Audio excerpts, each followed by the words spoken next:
My brother's pregnant wife said my 4-year-old died because of bad parenting while the family watched, so I took my kids and left without a word. That was 4 months ago. Yesterday, her son slipped us a letter through his school counselor begging to see us again. My wife and I have been married for 5 years, and we always dreamed of having a big family. Since we're Christian, we decided to wait until after the wedding to start trying. 3 months in, she got pregnant, and we had our first little boy. Only a year later, after our first was born, we had our daughter. A year after that, we had our second son. And finally, 2 years after that, we had our second daughter. However, this pregnancy was different from the last ones. During this pregnancy, my wife was constantly complaining about her back pains and how she was constantly sore all the time. During the delivery, the doctors realized that she had a tumor in her uterus, and they had to do immediate surgery. Luckily, my wife made it out incredibly healthy and well, but the doctors informed us that it would be impossible for us to have any more kids. She had postpartum depression after finding this out because she felt like she was letting me down and not giving me the big family I wanted, but I assured her that it was absolutely fine. Even with my constant reassurance, her depression didn't get any better for a couple more months. She was supposed to get maternity leave for only 3 months, but decided to stay for 7 months. I decided to reach out to my brother because we were very close. He has always been a great role model and older brother to me. However, his wife seems to not like me or my wife for some reason. She is always comparing her kids to ours and making comments about how unhealthy our firstborn boy's life is since he is already a national chess master. She says that he should be enjoying his life doing kid stuff, not on some geeky board. But we have already had this conversation with our son, and he absolutely loves chess, and the fact that he is good at it doesn't change anything in his average life. She also likes to make comments about my daughters as well, but me and my wife don't seem to mind for the most part. My brother says it because she is pregnant, so she is being emotional. My brother helped us out a lot with general things around the house, which made life a lot easier. Now, I absolutely love my wife, and she is the greatest human and mother to live on the face of this planet. However, she would sometimes be a bit uncautious with the kids. This didn't happen with our first baby, but I think with all her emotions bottled up after the second pregnancy, it made her a bit emotionally preoccupied. Sometimes she would forget the stove was on, and I had to turn it off to make sure the house didn't explode. But I never told her about how she needed to be a bit more aware, because I knew she was already struggling with so much. That's when it happened. One day while I was at work, my wife decided to take the kids to the park. My daughter got hit by a car, and after 6 hours of emergency surgery, she sadly did not make it. My wife doesn't have a good recollection of what happened, nor do I want to talk about it on this platform, but it was the most traumatic experience of my life. My wife and I have been dealing with it for the past 4 months, and even though we are suffering inside, we have to keep up for our kids. Now, this is also about the time that my brother's wife invited all of our family to a pool party at their place. My wife and I thought it would be a good idea for our kids to socialize with their cousins. My whole family was there, and they were all extremely supportive of me and my wife. They all gave their condolences and were super polite about it, except for my brother's wife. Apparently, according to my brother, it was again just the fact that her emotions were out of whack because of her pregnancy, but my wife never acted like this. Still, we all tried to enjoy ourselves, and the kids were certainly having a great time at my brother's gigantic pool. That's until the kids started playing pranks on us. The kids pushed me into the pool while I was by the edge. I did think this was funny, but then they started taking things too far by damaging me and my wife's brand new Tesla. We calmly explained to all of the kids, including my nephews, why these types of pranks were not acceptable. In the middle of me lecturing them, my brother's wife stepped in and started shouting at me and my wife. She told us that we have no grounds to talk to their children, and that it was probably all my children's fault anyway. My wife obviously was not having it, and said that the children were the ones that actually did the damage. Things escalated more and more until some other family members came to see the commotion. That's when my brother's wife dropped a bomb and said, "Maybe this is why your daughter is dead." My wife started crying and left, whereas I stayed and demanded an explanation. What happened next was even crazier though. My brother Derek immediately stepped between us, his face flushed as he grabbed my shoulders. "Axel, calm down. She didn't mean it like that." His grip tightened when I tried to push past him. You know how pregnancy hormones are. Melissa's been having a really tough time. I stared at him in disbelief. Behind him, Melissa crossed her arms over her swollen belly, her chin raised defiantly. The pool filter hummed in the sudden silence as our family members shifted uncomfortably around us. "Pregnancy hormones?" My voice cracked. "She just said that about Emma, about my daughter. Look, I know it came out wrong," Derek continued, his hands still on my shoulders. "But you're both emotional right now. Let's just take a breath and—" "Both emotional?" I shoved his hands away. "My 4-year-old daughter is dead, Derek, and your wife just—" "Stop being so dramatic," Melissa interjected, stepping around Derek. "I'm sorry if you took it the wrong way, but you were yelling at my kids. What was I supposed to do?" My hands shook as I pointed at the deep scratches on our Tesla's door. "They damaged our car. We were explaining why that's not okay to all the kids." "Oh, please, it's just a car." She rolled her eyes. "You can afford to fix it, unlike some of us who actually have to budget for our growing families." My mother appeared at my elbow, her voice soft. "Axel, honey, maybe we should all just cool off. This heat is getting to everyone." "The heat?" I looked around at my family. My cousins avoided eye contact. My aunt studied her sandals. Uncle Jim suddenly found the pool tiles fascinating. "She just used my daughter's death as a weapon, and you're blaming the heat?" "Nobody's blaming anything," Mom said quickly. "But Melissa is 7 months pregnant. You remember how Sarah was during her pregnancies. These things happen." "These things happen?" The words tasted bitter. Sarah never once said anything cruel about someone's dead child. "Because Sarah never had anyone discipline her perfect little angels," Melissa snapped. "Maybe if you two weren't so busy trying to be parents of the year, you'd have noticed." "Melissa," Derek warned, but she kept going. "What? I'm just saying what everyone's thinking. They act like their kids are so special. Chess champion this, honor roll that. Well, look where all that helicopter parenting got them." I lunged forward, but 3 seconds sets of hands held me back. My cousin Jake, Uncle Jim, and even my younger brother Tom formed a barrier between us. Not worth it, man, Jake muttered. Think of Sarah. Sarah. I spun around, searching for my wife. The sliding glass door to the house stood open, the curtains still swaying. She'd heard everything. I need to check on my wife, I said, shaking free from their grips. Axel, wait, Derek called after me. We can work this out. It's family. I paused at the door. Family doesn't do this, Derek. Inside, I found Sarah in the bathroom, sitting on the closed toilet lid with her face in her hands. Her shoulders shook with silent sobs. I knelt in front of her, pulling her hands gently away from her face. Hey, I whispered. I'm here. She said it was our fault. Sarah's voice was barely audible. That Emma died because of us. She's wrong. You know she's wrong. But what if? No, I cupped her face. No what ifs. What happened to Emma was an accident. A terrible, horrible accident. Not your fault. Never your fault. A knock on the door interrupted us. Sarah? Axel? It was my sister-in-law, Derek's younger sister, Kate. Can I come in? Sarah nodded, and I opened the door. Kate slipped inside, closing it behind her. I'm so sorry, Kate said immediately. What Melissa said was unforgivable. Then why is everyone out there forgiving it? I asked. Kate sighed. Because they're cowards. Because it's easier to pressure you two to let it go than to confront her. She's pregnant, Sarah said flatly. Apparently that excuses everything. It doesn't, Kate said firmly. And this isn't the first time. Sarah and I both looked up at her. Kate bit her lip. Remember when cousin Marie lost her baby? Stillborn? At the Christmas party that year, Melissa made a comment about how maybe it was nature's way because Marie was over 40. My stomach turned. I didn't know about that because Marie never came to another family event. She cut contact with everyone who was there and didn't defend her. Kate's voice was bitter, which was basically everyone. Why didn't anyone tell us? Sarah asked. Because Derek always makes excuses. Because mom thinks keeping the family together is more important than anything else. Because everyone would rather enable a bully than risk drama at Sunday dinners. Another knock. Axel? Sarah? It was my mother again. Everyone's worried. Can we talk? I looked at Sarah. Her face had hardened into something I'd never seen before. She stood, wiping her eyes. Yes, she said. Let's talk. We emerged from the bathroom to find most of the family crowded in Derek's living room. Melissa sat in the center of the couch, Derek's arm around her, playing up the wounded pregnant woman act. The kids had been sent somewhere else, probably the game room. Sarah, sweetheart, my mother started. We all understand you're going through a difficult time. Stop. Sarah held up her hand. Just stop. You all understand? Really? Which one of you has buried a child? Silence. Which one of you has had to pick out a casket small enough for a 4-year-old? Which one of you has had to explain to her siblings why their sister isn't coming home? Sarah, Aunt Linda tried. We're not saying we understand completely. You're not saying anything. Sarah's voice rose. None of you said anything when she weaponized my baby's death. You stood there. You let it happen. And now you want me to be the bigger person? To let it go? For the sake of family unity, Uncle Jim said. Sometimes we have to forgive. Family? Sarah laughed, but it was sharp, broken. Family doesn't stand by while someone uses your dead child as ammunition in an argument about scratched paint. Family doesn't make excuses for cruelty. Family doesn't choose comfort over compassion. You're being overdramatic, Melissa muttered from the couch. Sarah turned to her slowly. Say that again. I said you're being overdramatic. I'm sorry if what I said hurt your feelings, but if... Sarah stepped closer. If it hurt my feelings? You told me my daughter died because of my parenting. You used the worst pain I've ever experienced as a weapon because you were mad about your kids being disciplined. I'm pregnant, Melissa said, as if that explained everything. I've been pregnant 4 times, Sarah shot back. Never once did hormones make me cruel. Never once did carrying a life inside me make me callous about another life lost. Everyone handles pregnancy differently, Derek interjected. Melissa's been having a really hard time. Stop, I said. Stop making excuses. Stop enabling her. Stop choosing her comfort over our pain. I'm not choosing anyone, Derek protested. I'm just saying we can all move past this. We're family. No, Sarah said quietly. We're not. Not anymore. The room erupted. Everyone talking at once, trying to convince us we were overreacting, being too sensitive, breaking up the family. Through it all, Melissa sat on the couch with a small, satisfied smirk. Enough! Sarah's shout silenced everyone. You want to know what breaks up a family? Standing by while someone attacks grieving parents? Making excuses for cruelty? Choosing to enable a bully rather than protect the vulnerable? She turned to face everyone. 4 months ago, I lost my daughter. Every day since then, I've woken up to a world that's missing her laugh, her smile, her little hands in mine, and I've survived it because I thought I had family who understood that pain, who would protect that sacred grief from being weaponized. Her voice broke. But you've shown me today that keeping Melissa comfortable is more important than keeping Emma's memory respected, that avoiding conflict matters more than standing up for what's right. Sarah, please, my mother tried again. Think of the cousins. The kids shouldn't suffer because the adults can't get along. The kids? Sarah's eyes flashed. You're worried about the kids? Where was that concern when Melissa said what she said in front of any child who might have been listening? What message does it send when they see cruelty excused because the cruel person is pregnant? No one answered. Sarah walked to where our children were gathered by the door, having crept back to see what the shouting was about. She knelt down to their level. Get your things, she said gently. We're going home. But Mom, our oldest protested. We were having fun. I know, baby. But sometimes we have to leave situations that aren't healthy, even when it's hard. As we gathered our belongings, the family continued their chorus of protests. Derek followed us to the door. Axel, come on. Don't do this. She didn't mean it. You know she didn't mean it. I turned to face my brother. That's the problem, Derek. I think she did mean it. And I think you know she meant it. But you'd rather we swallow our pain than confront your wife's cruelty. That's not fair. Fair? I laughed bitterly. Was it fair when she used our daughter's death against us? Was it fair when every single person in that room chose to protect her instead of us? We're not choosing sides. Yes, you are. You chose. And you chose her. We loaded the kids into the car. As I started the engine, my phone began buzzing with texts. Sarah's too. Family members trying to guilt us into returning, into apologizing, into letting it go for the sake of family peace. Sarah turned off her phone and stared out the window. They'll never understand, will they? No, I said. They won't. won't. I can't go back there, she whispered. I can't sit across from her at Christmas dinner and pretend she didn't say what she said. I can't watch everyone act normal while knowing they'd rather protect her than us. Then we won't, I said simply. We'll make our own holidays, our own traditions, with people who actually care about us. Sarah reached over and took my hand. I'm sorry, your family. They're not my family, I interrupted. Not anymore. Family doesn't do what they did today. As we drove away, I saw Derek still standing in the doorway, Melissa beside him with her hand on her belly and that same satisfied expression. The rest of the family had probably already moved on, convincing themselves that we'd cool down, that we'd come around, that family was more important than principles. They were wrong. That night, after the kids were asleep, Sarah and I sat on our back deck, the same deck where Emma used to play with her toy tea set, serving us imaginary cookies and telling us elaborate stories about her stuffed animals. I miss her so much, Sarah said. I know, me too. And now we've lost them too, your family. I pulled her close. We haven't lost anything worth keeping. Anyone who could stand by while you were attacked like that, anyone who could make excuses for that kind of cruelty, they're not family. They're just people we happen to share DNA with. Your mom will probably call tomorrow, try to smooth things over, probably. What will you say? I thought about it. That Melissa crossed a line that can't be uncrossed, that they had a choice between protecting grieving parents or enabling a bully, and they chose wrong, that we won't expose ourselves or our children to that kind of toxicity again. Sarah nodded against my chest. They'll say we're breaking up the family. The family broke itself when they chose comfort over compassion. We sat in silence for a while, listening to the night sounds. Somewhere in the distance, a child laughed, and we both tensed. Every child's laugh sounded like Emma's now. Every little girl with dark curls made our hearts skip. I keep thinking about what Kate said, Sarah murmured, about Marie, how she cut everyone off after they didn't defend her. Yeah, I used to think that was extreme. Now I understand. How can you sit across from people who watched you be attacked and did nothing? Who made excuses for your attacker? Who tried to make you the villain for not accepting the attack? You can't, I said simply. My phone buzzed again. Another text, this time from my mother. Please don't let this destroy our family. Think of what Emma would want. I showed it to Sarah. Her face hardened. She did not just invoke Emma to manipulate us into forgiving this. She did. Sarah grabbed my phone and typed back, Emma would want her memory respected. Emma would want her parents protected. Emma would want people to stand up to bullies, not enable them. Don't you dare use my daughter's name to guilt us into accepting abuse. She hit send before I could stop her. Not that I would have. I'm done, she said. Done trying to keep the peace. Done swallowing my pain so others can be comfortable. Done pretending that family means accepting any treatment because of shared blood. Good, I said, because I am too. The next morning arrived with a barrage of phone calls. I'd turned my phone to silent, but the screen lit up constantly with names I'd grown up trusting. Dad, Aunt Linda, Uncle Jim, even cousins who hadn't been at the party were suddenly involved, having heard some version of events that undoubtedly painted us as the unreasonable ones. Sarah sat at the kitchen table, stirring her coffee absently while our kids ate breakfast. Our oldest son kept glancing between us, clearly sensing something was wrong, but not quite understanding what had shifted in our world overnight. Are we going to see Uncle Derek today? He asked innocently. Sarah's hand stilled. I set down my own mug carefully. Not today, buddy, I said. We're going to have a family day, just us. But we were supposed to practice chess with cousin Tyler this weekend. The knife of that simple statement twisted. Tyler was Derek's oldest, and he'd been learning chess from our son. They'd formed a genuine bond over the game. Two kids who didn't care about adult complications. We'll figure something else out, Sarah said softly. Sometimes plans change. Our daughter, the younger one, looked up from her cereal. Is it because of what happened at the pool when everyone was yelling? Kids noticed everything. We'd tried to shield them, but they'd heard enough. Sometimes adults disagree about important things, I explained carefully. And sometimes we need space from each other to figure things out. Like when me and Jamie fight and Mom makes us go to different rooms, she asked. Something like that, sweetheart. My phone buzzed again. This time it was Derek. Axel, we need to talk. Man to man. Without the wives. I can come by this afternoon. I showed Sarah. She read it and shook her head. Without the wives, she repeated. Because clearly I'm the problem here. You're not the problem. You've never been the problem. I know that, but they don't. I typed back. There's nothing to discuss. Your wife crossed a line. You defended her. That tells me everything I need to know. His response was immediate. You're being stubborn. She's pregnant and emotional. You can't throw away family over one comment made in anger. One comment. As if those words hadn't been carefully chosen weapons. As if the cruelty hadn't been deliberate. Block him, Sarah said quietly. Please, I can't. I can't watch you have these conversations. It hurts too much. I blocked Derek's number. Then, one by one, I blocked the others who'd stood by and watched. Mom was the hardest. Her name sat there on my screen. Decades of memories attached to those 3 letters. But she'd made her choice yesterday. She'd chosen the easy path over the right one. The kids finished breakfast and scattered to their usual Saturday morning activities. Our son to his chess computer, our younger daughter to her art supplies, our middle child to his books. The house felt oddly quiet, without the usual prospect of family gatherings, cousin play dates, Sunday dinners. What do we tell people? Sarah asked. Our friends? The kids' teachers when they ask why the cousins don't pick them up anymore? The truth, that we've decided to distance ourselves from family members who don't respect us. They'll think we're overreacting, that we're those people who cut off family over petty drama. Let them think that. I reached across the table for her hand. We know the truth. Using our dead daughter as a weapon isn't petty. Standing by while it happens isn't drama. It's betrayal. Sarah's phone rang. Her mother this time. She'd been at the party but had left early, before the confrontation. Sarah stared at the screen, then answered, Hi, Mom. I could hear her mother's voice, concerned but measured. Sarah's face cycled through emotions as she listened. Yes, I heard what happened. No, Mom. She said our daughter died because of how we parent. I don't care if she's pregnant. Mom, stop. Sarah's voice hardened. If you're calling to tell me to forgive and forget, you can save your breath. What Melissa said was unforgivable, and the fact that Axel's family defended her tells me everything I need to know about their values. A pause. Her mother's voice rose slightly. Then they're wrong. wrong, Sarah said flatly. I'm not ruining the family. The family ruined itself when they chose to protect an abuser instead of the abused. Yes, I said abuser. Using someone's dead child against them is abuse, Mom. Another pause. I have to go, Sarah said. I love you, but I won't discuss this anymore. Either you support us or you don't, but I won't be convinced that we're wrong for protecting ourselves. She hung up and set the phone aside with shaking hands. She thinks we should reconcile for the children's sake. Everyone's very concerned about the children when it suits them, I said bitterly. Where was that concern for our children when Melissa attacked their dead sister's memory? The weekend passed in a strange bubble. No family texts about Sunday dinner plans, no cousins dropping by, no Derek showing up with his toolbox to help with house projects. The absence felt both liberating and suffocating. Monday brought new challenges. I walked into work to find several colleagues giving me strange looks. Word traveled fast in our interconnected world. Derek and I worked in the same industry, though different companies. We had mutual professional contacts. My coworker Benjamin approached me at lunch. Hey man, heard there was some family drama this weekend. You okay? I tensed. What did you hear? Just that there was some big blow up at Derek's place, that you and Sarah stormed out and are refusing to talk to anyone. The narrative was already being shaped. We were the unreasonable ones who stormed out, not the grieving parents who were attacked. There was an incident, I said carefully. Someone said something cruel about our daughter who passed away. We decided it was best to leave. Benjamin's face shifted. Oh man, I'm sorry. I didn't know it was about. I just heard you guys were being dramatic about some pregnancy hormones thing. Is that what Derek's telling people? He looked uncomfortable. I mean, I heard it third hand. You know how these things get twisted. But I did know. Derek was already controlling the narrative, minimizing what happened, making us the villains in a story where we were the victims. That evening, Sarah met me at the door with red eyes. The school called. Melissa showed up at pickup time for her kids and tried to take ours too. Said there must have been a miscommunication about carpooling. My blood ran cold. What did the school do? Followed protocol. She wasn't on the pickup list, so they didn't release them. But she made a scene, told the office staff that we were having family troubles and keeping the kids from their cousins out of spite. This is escalation, I said. She's trying to force contact through the kids. The principal wants to meet with us tomorrow to clarify the situation. We spent that evening drafting emails, documenting everything. The principal, Mrs. Catherine, was understanding when we explained the situation in broad strokes. We didn't detail Melissa's exact words. That pain was too private to share with strangers, but we made it clear that certain family members were no longer authorized for pickup. I understand family dynamics can be complicated, Mrs. Catherine said carefully. We'll make sure staff are aware of the updated list. Tuesday night, the doorbell rang at 9 p.m. Through the peephole, I saw my mother standing on our porch, holding a casserole dish, the universal peace offering of Southern families. Sarah looked at me. Your choice. I opened the door, but didn't invite her in. Axel, Mom started, her voice already thick with emotion. This has gone on long enough. I brought your favorite. Mom, stop. I held up my hand. A casserole doesn't fix this. I'm not trying to fix it with food. I'm trying to get my son to talk to me. We talked on Saturday. You made your position clear when you defended Melissa. I wasn't defending her. I was trying to keep the peace by sacrificing us. The words came out harder than intended. You were keeping the peace by telling us to accept someone using Emma's death against us. Mom's face crumpled. That's not. I would never. But you did. You stood there while Melissa said our daughter died because of our parenting, and your response was to remind us she's pregnant, as if that excuses cruelty. She didn't mean, stop saying that! The words exploded out. Stop telling us what she meant. We heard what she said. We felt the intention behind it. And you're still here, days later, trying to convince us we misunderstood. Mom clutched the casserole dish tighter. I just want my family back together. Your family was never together, Mom. It was held together by people like Sarah and me swallowing our hurt and keeping quiet. By people like Cousin Marie disappearing rather than making waves. By victims staying silent so abusers could stay comfortable. Melissa isn't an abuser. She used our dead child as a weapon. What would you call that? Silence stretched between us. Down the street, a dog barked. Normal neighborhood sounds that felt surreal against this moment. I should have spoken up, Mom said finally, quietly. When she said it, I should have told her it was wrong. Yes, you should have. But I can't change that now. All I can do is try to fix this going forward. There's nothing to fix, Mom. The damage is done. Trust is broken. And honestly, I don't think it was ever really there. This just revealed what was always true, that keeping up appearances matters more than protecting the vulnerable. She started crying then. Real tears, not the manipulative kind. I don't want to lose you, either of you, or my grandchildren. You're not losing us. You're experiencing the consequences of your choices. There's a difference. What does that mean? It means we'll still exist. We'll still be your son and daughter-in-law, but we won't pretend that Saturday didn't happen. We won't sit at family dinners with Melissa. We won't expose our children to people who think their sister's death is fair game for cruel comments. So what? You'll just never come to family events again? Never let the cousins play together? The cousins can play together when their mother isn't around. Derek can bring them here or meet us at neutral locations, but Melissa is not welcome in our lives. Neither is anyone who continues to make excuses for her. Mom wiped her eyes. And if I can't accept that, then you're choosing her over us. Again. She left the casserole on the porch. I brought it inside after she drove away, and Sarah and I stood in the kitchen looking at it like it might explode. Your mom makes good casserole, Sarah said finally. She does. Doesn't make her a good person though.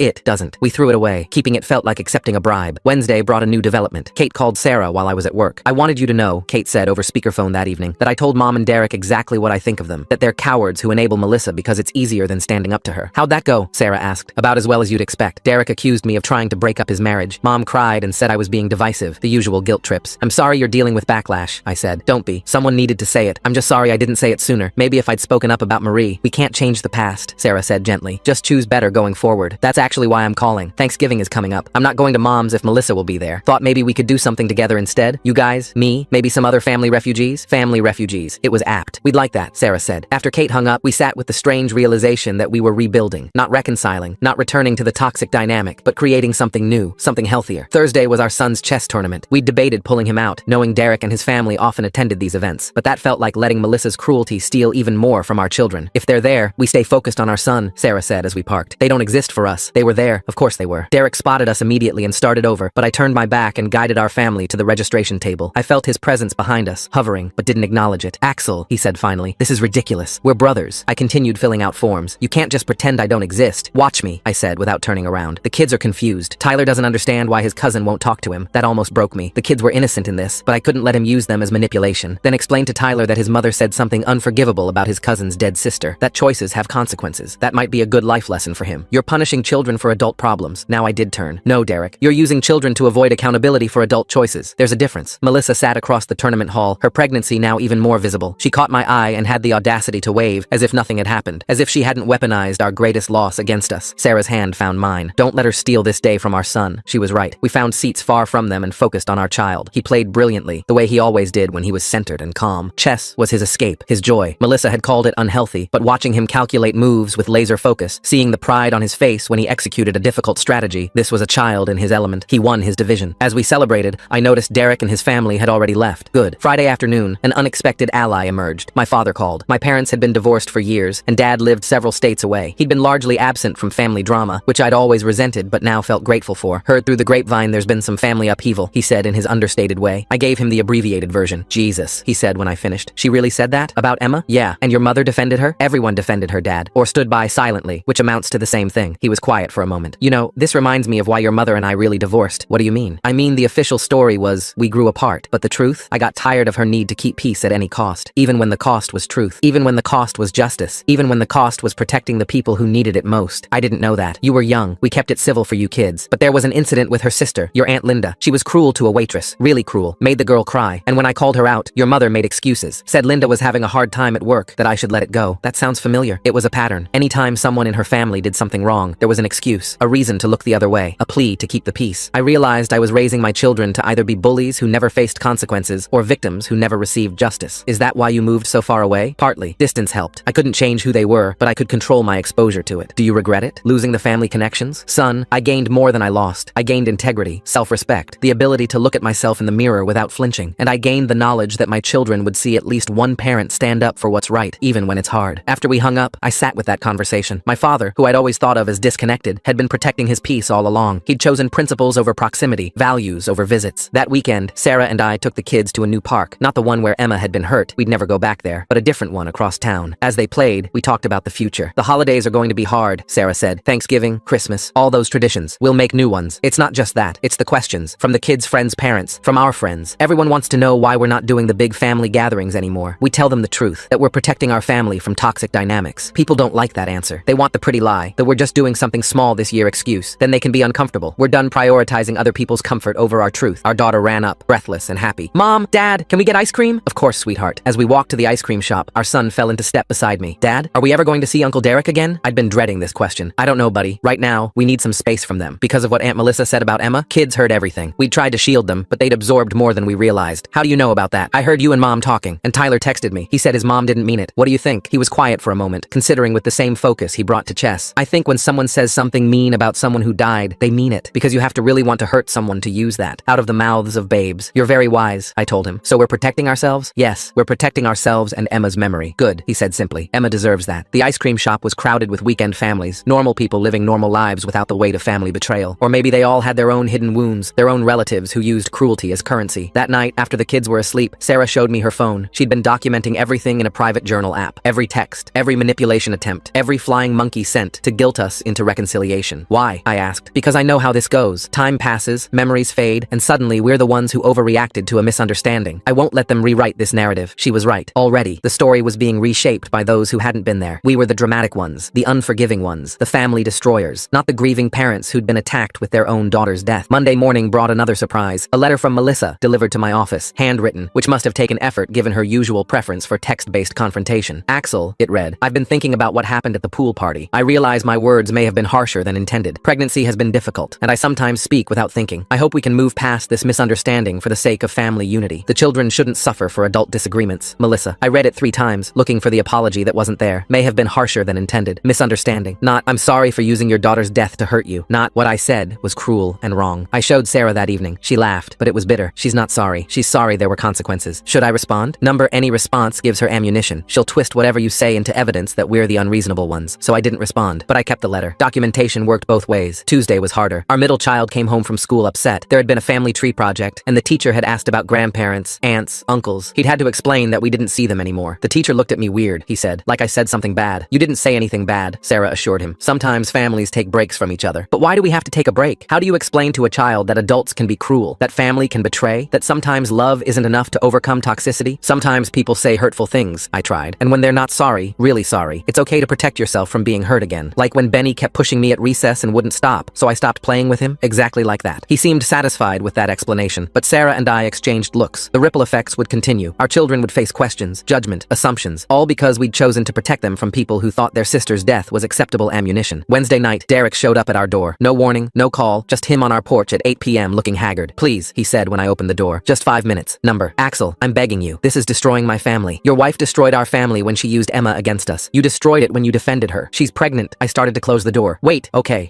not the pregnancy excuse. I don't know what to do. Mom cries every day. Melissa and I are fighting constantly. Kate won't speak to us. The kids are confused and upset. This isn't what I wanted. What did you think would happen, Derek? That we'd just swallow that pain and show up for Sunday dinner like nothing happened? I thought you'd understand. That family meant more than one moment of anger. One moment? I laughed, but there was no humor in it. Derek, your wife has been cruel to us for years. Comments about our parenting, our children, our choices. We overlooked it all. But using our dead daughter as a weapon? That's not a moment of anger. That's calculated cruelty. She was upset about the car. Stop. Just stop. If you're here to make more excuses, leave. If you're here to genuinely apologize and acknowledge what happened, we can talk. But I won't stand here and listen to you minimize what she did. He stood there, mouth opening and closing like he wanted to say the right thing but couldn't find it. Because the right thing would require admitting his wife was cruel, that he'd chosen her cruelty over our pain, that he'd failed as a brother when we needed him most. I can't, he said finally. I can't say she was wrong. She's my wife, and I was your brother. Sarah was your sister-in-law. Emma was your niece. But you've made it clear where your loyalties lie. I closed the door. Through the window, I watched him stand there for another minute before walking back to his car. Part of me, the part that remembered teaching him to ride a bike, being his best man, celebrating his children's births, wanted to call him back. But the larger part, the part that was a father and husband first, knew that some bridges, once burned, couldn't be rebuilt. Thursday brought a call from an unexpected source. Marie, the cousin who'd lost her baby and disappeared from family events after Melissa's cruelty. Kate gave me your number, she said. I hope that's okay. Of course. I heard what happened, what Melissa said. I'm so sorry. Thank you. I wanted to call because